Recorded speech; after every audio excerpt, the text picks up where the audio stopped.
Finally, the next entry in the Metal Gear series. You know, I'm actually really liking how this looks so far. What the fuck? Wormholes? Are you fucking serious? What is this? No! This isn't Metal Gear! Yes. Metal Gear Survive. Nearly 3 years after the release of the Phantom Pain and Kojima's departure, and we have the next installment in the Metal Gear franchise. Well, a year ago, I made a video about this game right after the announcement trailer came out. There was a shit ton of backlash back then, and quite frankly, there still is. Apparently, other players during alpha testing were really enjoying this game, so now that I finally had the chance to play the beta myself, I think it's a good time to really get down and go over a few things. The gameplay. Right off the bat, several changes have been made to your character's actions. Movement speed has been dramatically decreased. You have to double tap the X button to die. Iron sight aiming requires pressing the left analog stick. Melee weapons are clunky and sluggish. Going from a dash to equipping your melee weapons takes time and has an awkward animation. And just several game mechanics like basic CQC or leg sweeps, stomping.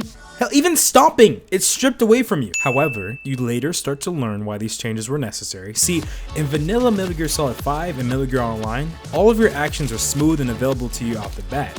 But in Survive, these mechanics are locked behind a skill tree. Pause. Now, I know what you're gonna say. What the fuck, Khai? Like, how is locking gameplay mechanics behind a skill tree a good thing? Well, first off, are you Big Boss? Hell, are you even Big Boss's medic? It sounds like a bad idea, but in practice, I actually had a pretty good time with it. It gives you more incentive to gain experience and level up your character. You know the leg sweep in Metal Gear Solid 5? How many times have you reliably used it in Phantom Pain? It requires you to not only fall on the ground, but also face backwards against the enemy to use properly. Then you can melee to do it. In Survive, crouch and press the melee button.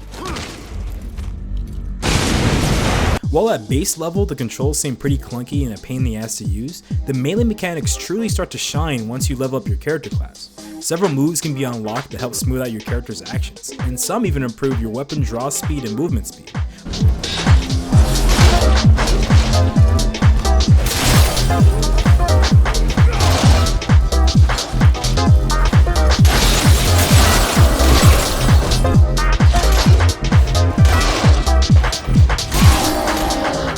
In the beta version, only one class is available to you. It's the vanilla jack-of-all-trades survival class, but I'm sure future classes will focus more on certain playstyles, like players who focus solely on trap building and material collections. We got shooter classes, aggressive melee classes, and I'm curious to see what route the developers take on this.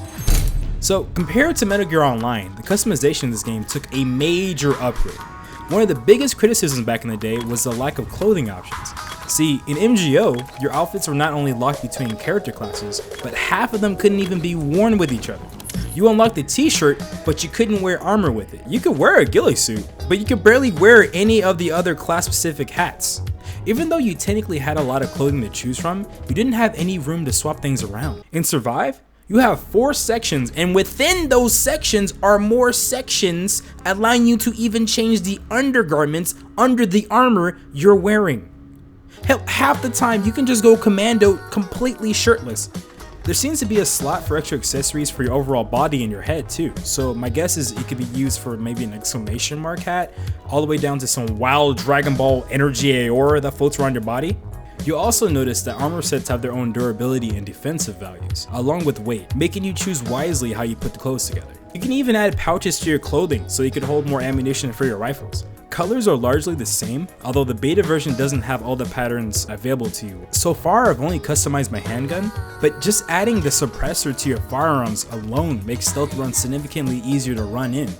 Co-op salvage missions. So far, it seems like the main game mode co-op has are the salvage mission. Basically, you just plant a drill in the ground and wait for it to finish harvesting energy. If you want to S rank, you need to constantly monitor the drill and speed it up in the drilling menu. And if a creature attacks it, it'll reset the timer and you have to use more energy to get it running again. Waves of creatures will come at you in a straight line from across the map, and your goal is to keep throwing shit at them so you can slow the kids down until the timer goes down. While Metal Gear Tower Defense is pretty fun right now, I definitely feel like it's only a matter of time before it becomes too repetitive. At the moment, the community is learning about all the interesting trap combinations and earning new blueprints and equipment, and it keeps you pretty excited. But as you get closer to the end game, this charm will start to fade out as you figure out the best meta to choose waves. Hopefully there'll be some sort of like game mode similar to The Division where you can work as a team to collect materials or devices to carry back to another base. This will kind of force you to play more tactically, but we'll have to see. Overall, I enjoy the mechanics of the game, and I love how satisfying it is to blow creatures to bits. Which conveniently brings me to my next point, the sound design. The sound design. Oh my god, I didn't even think some of these sound effects in this game needed to be updated until now. I mean, just check this shit out. Headshots somehow even sound more satisfying than normal.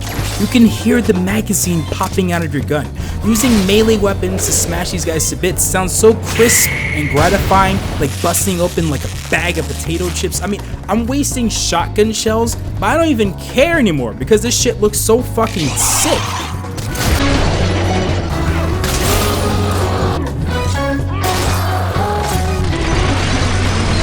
I could go on and on about this, but you know, I digress. So overall, I'm actually really enjoying this game. It's not as good as my experience with like the Phantom Pain, but it's definitely not a bad $40 spin-off game. I haven't had the chance to play the single player story yet, but I heard it's a pretty decent sized playthrough. So I'll definitely wait until I get my hands on the full release before making my decision. Also, Metal Gear Ray is apparently a thing.